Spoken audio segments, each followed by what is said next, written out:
Pues muy buenas tardes, noches, días, a la hora a la que estén escuchando esto. Bienvenidos a Bululú.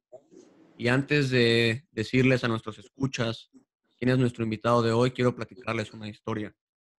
Todos estamos acostumbrados a pintar o a iluminar eh, pues libros con figuras o con animales. Y cuando mi invitado me contó esta historia, creo que fue de las cosas que más me marcó. Él, en vez de pintar eh, figuras, lo que hacía es pintaba los contornos de las letras y rellenaba letras de libros como Spinoza o alguno que otro filósofo, y todos eran de su padre. Y por ello él empieza a leer y a escribir desde una muy temprana edad. Y pues bueno, nuestro invitado es Simón Levi. Hola Simón, ¿cómo estás? Muy buenos días, me da mucho gusto saludarte. Muchas felicidades por tu espacio y encantado de estar contigo. Muchas gracias, Simón. Oye, Simón, aprovechando esto, ¿qué nos espera en el 2021? He leído mucho que va a ser la resaca del 2020, pero ¿tú qué crees que nos espera en el 2021? En relación a lo económico, a lo político, a lo humano, ¿en qué de todo? Pues económicamente, yo diría primero. Pues es un año de... Todo depende. Si la vacuna del coronavirus se da, como todo parece indicar que así se sucederá, vamos a tener un año de recuperación. Del inicio de la recuperación va a ser una franja, un periodo de tiempo de alrededor de cerca de 3 años, es lo que yo estimo en las estimaciones que hice, pero va a ser un año de recuperación económica, un año también todavía complicado por los posibles rebrotes, pero yo espero que sea un año de recuperación, sobre todo para México, para el mundo en general, y de regresar a la normalidad por ahí del segundo semestre del año que entra. Muchas gracias, Simón. Oye, Simón, te quería preguntar, si tú tuvieras que presentarte a mis escuchas, porque hay algunos que te conocen y otros que no, independientemente de tu trayectoria, ¿tú cómo describirías a Simón Levi? Un ser humano y un mexicano en evolución que no le gustaría ser recordado por sus aciertos, sino por la forma en que corrigió sus errores, que está comprometido con la innovación, con el desarrollo humano y sobre todo con la evolución de la conciencia humana. Y como mexicano, una persona comprometida con la educación, con el constante desarrollo y crecimiento, pero sobre todo con la pasión y la alegría más grande de mi vida, que es servir a los demás. Oye, Simón, ¿y cómo es que llegas a este proceso de realización en el que te puedes describir de manera tan clara? ¿Qué pasó en tu vida para llegar ahí? Pues lo primero que tienes que saber es qué es lo que no quieres de tu vida. Yo desde muy pequeño le puse la teoría del triángulo al proceso de la felicidad. La base del triángulo es saber quién eres y qué eres. Si tú sabes quién eres, puedes construir las dos líneas que forman el triángulo. Una es hacer lo que quieres y la otra es estar con quien quieres. Por la base de la pirámide, que es conocerte. Y el pico del triángulo son los pequeños momentos de la experiencia de felicidad, que es la conjunción, insisto, de saber quién eres, hacer lo que quieres y estar con quien quieres. Y esa es básicamente la respuesta. Oye, Simón, quiero contarte, una de las grandes figuras de mi historia como Iñaki Fernández es mi abuelo, y él lo que me enseñó desde temprana edad es que las personas que tienen un valor especial y que pueden trascender son aquellas que se consideran de una sola pieza. ¿Cómo es que Simón Levy llega a conformarse como una persona de una sola pieza, tanto en rectitud moral como en todo lo demás? Porque yo no defiendo personas, yo no defiendo intereses, yo defiendo causas. Y eso es lo que me permite ser congruente. Y porque a lo largo de mi vida, en la parte pública, en la parte privada, a pesar de calumnias, de infundios, de situaciones, inclusive de amenazas físicas, he tomado la decisión de, de materializar, yo creo que uno de los sueños más importantes de mi vida, que es que para hacer lo que deseamos no tienes que ser lo que necesitas. Para ser lo que eres no necesitas ser lo que necesitas, ¿no? Entonces, yo he básicamente seguido esa disciplina en mi vida. Yo soy lo que quiero ser, no lo que me impongan que deba hacer. Me parece eso muy interesante. Y autores como Simon Sinek, entre otros, hablan del porqué, de la gente trasciende y la gente puede dar a conocer su esencia gracias al porqué. ¿Cuál sería tu porqué o cuál es tu motivación, Simón? Como te dije al principio, mi motivación es servir a los demás. Yo por diferentes circunstancias nací en México, soy mexicano y amo a mi patria, amo a mi país. México me ha dado todo en la vida, todo lo que tengo, a mí, a mi familia, y esa es mi motivación, devolver, regresar lo que he recibido. Es la energía circular, es la economía circular, es la ética circular, dar lo que recibes. Perfecto. Oye, no muchos de mis escuchas lo saben, pero tú fuiste el primer abogado en laborar en China, ¿me equivoco? No, no te equivocas. Mucha gente no le gusta esa noticia, le da coraje, pero bueno, sí es correcto. Así fue.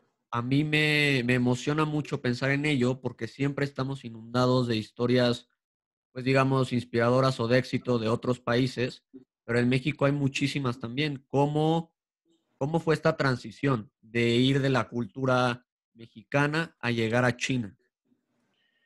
Pues teniendo muy claro que en mi diccionario no existe la palabra miedo, sino respeto y sobre todo tener más curiosidad alegre que resignación. Oye, y quiero preguntarte algo. También he leído mucho que después de tener una maestría se pierde el sentido de los estudios, es decir, hay una gran brecha entre una licenciatura y una maestría, y después de la maestría, pues no sé, eso se percibe en el aspecto corporativo. ¿Tú cómo lo percibirías? Tú tienes varios estudios después de la maestría, ¿y cómo es que llegas a poderte desempeñar de tan buena manera? Entendiendo básicamente que los estudios solamente son una herramienta de vida, pero no son la plataforma que te resuelve todas tus necesidades y comprendiendo básicamente el significado de lo que es ser resiliente, el que lo que he estudiado en los últimos 20 años de mi vida ya no me va a servir para vivir los siguientes, si es que los vivo, los siguientes 20, ¿no? Claro. Oye, y también, a últimas fechas has tenido una transición muy importante en tu carrera, empezando estudios de inteligencia artificial en Berkeley. ¿Cómo surge esta idea?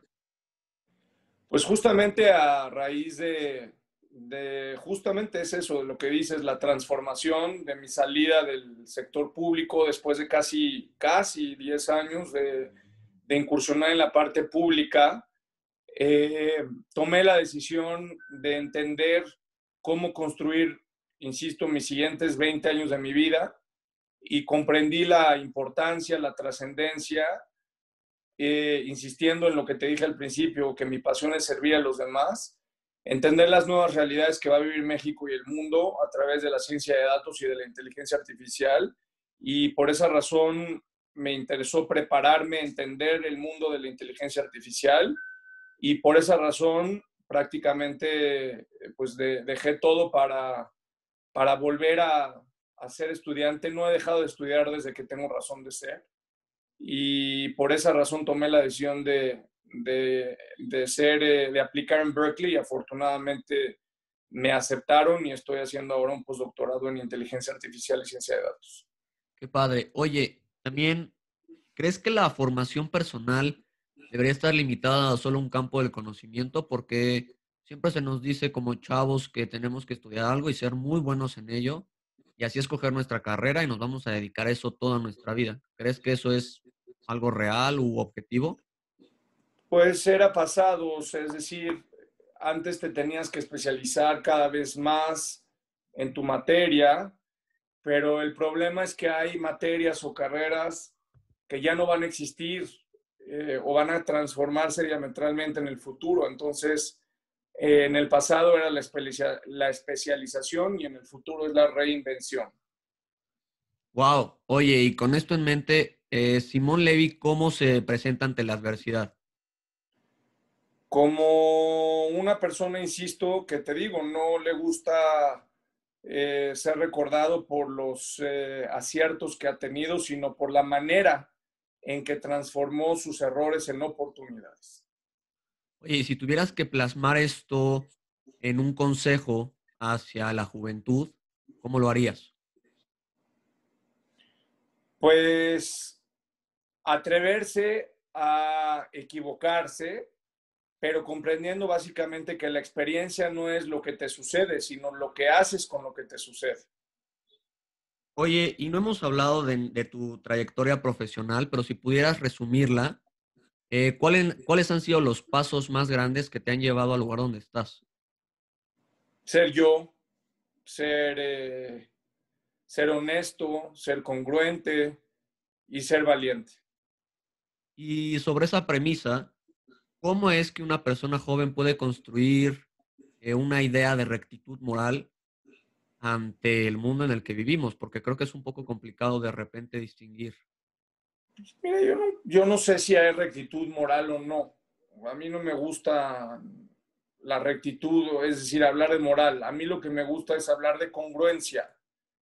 Eh, para mí A más B es igual a C porque, digamos, los principios de identidad que tengo no cambian, más allá de las vicisitudes, más allá de los intereses.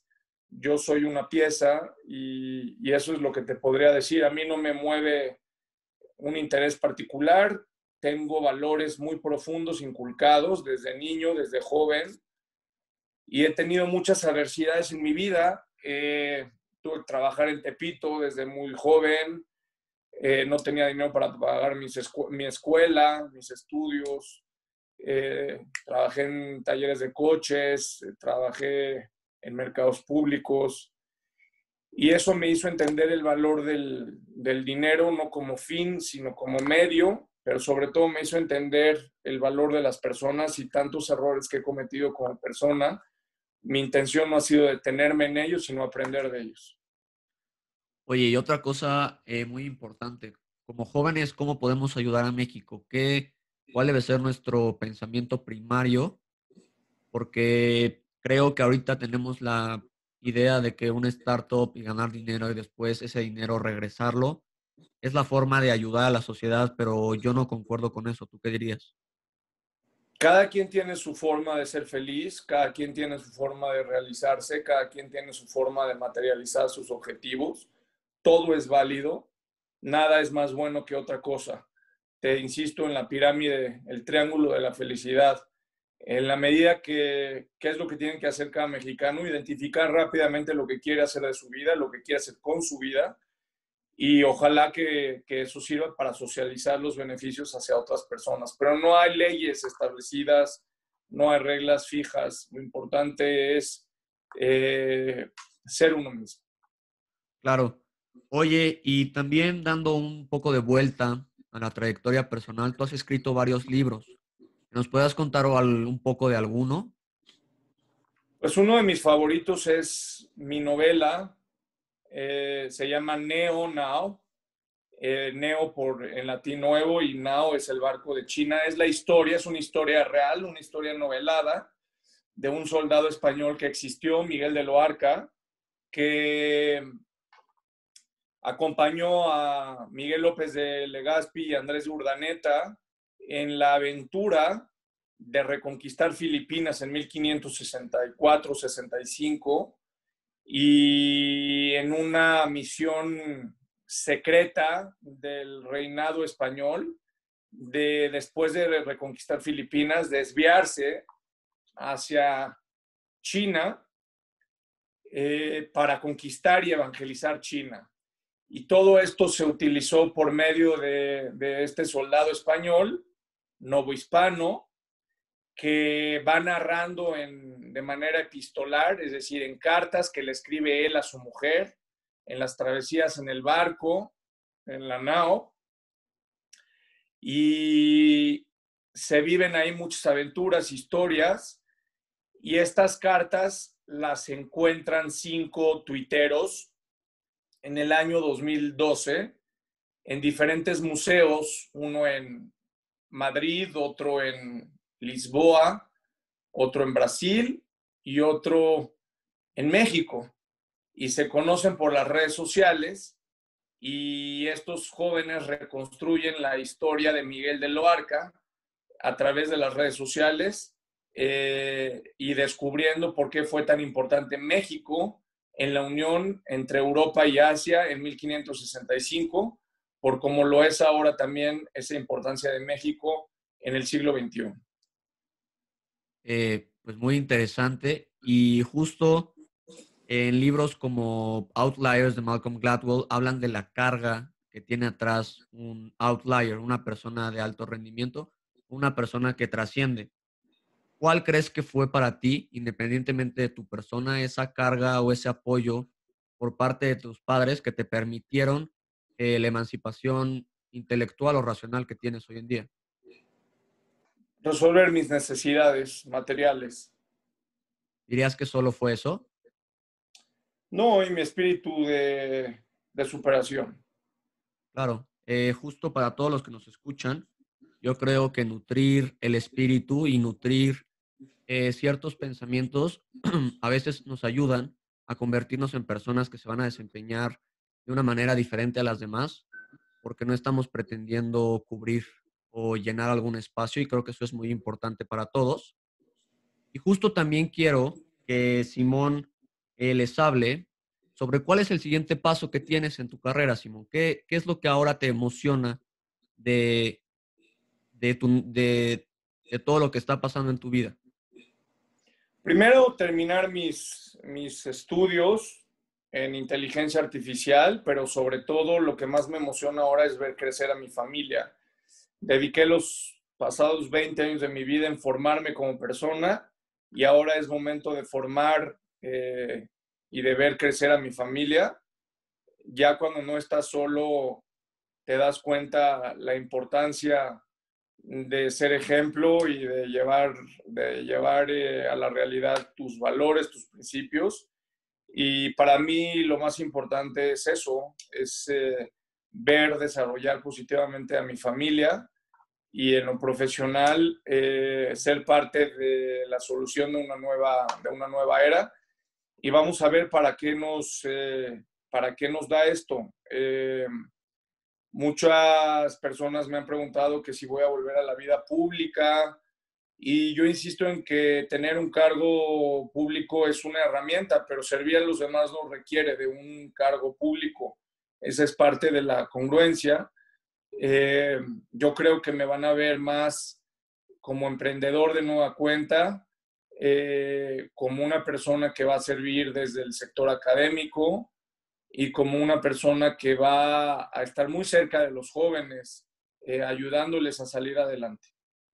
Oye, y en esta semana compartiste un tweet sobre, fuiste a Hidalgo y estás ayudando allá a desarrollar la ciencia de datos en el sector agrario. Más o menos este proyecto en qué consiste. Te lo pregunto porque soy un aficionado de la ciencia de datos, estudio eso justamente, y más o menos de qué trata el proyecto. No, mira, es algo mucho más básico. Fui a un municipio muy, muy pobre del país, en Misquiahuala de Juárez, y lo importante ahí es que los niños no tienen ni siquiera acceso a computadoras. Entonces, lo primero que estamos haciendo es dotar de computadoras a los niños, y que los niños empiecen a saber utilizar la computadora. De eso se trata. Perfecto. Oye, y ya para terminar, si tuvieras que recomendar 3 libros que marcaron tu vida, ¿cuáles serían? El primero, como te lo dije cuando te conocí, La columna de hierro de Taylor Cadwell. El segundo, El extranjero de Albert Camus, extraordinario. Y bueno, tengo dos más, pero yo creo que El libro de los sucesos de Isaac Asimov, y leer cualquiera de Ismael Kadare. El general del ejército muerto. Pues creo que son libros espectaculares. Empecé a leer La columna de hierro y es un libro que les recomiendo ampliamente. Y más por toda la historia que tiene Cicerón que no se cuenta, ¿no? Porque estaba plasmado de grandes filósofos también en la época y él tiene mucho que aportar también. Y pues, Simón, quiero agradecerte por esta gran entrevista y por este tiempo que has dedicado Con y, mucho gusto. y espero puedas venir en capítulos próximos. Cuenta con ello, te felicito por tu iniciativa y adelante. Muchos saludos. Muchas gracias, Simón.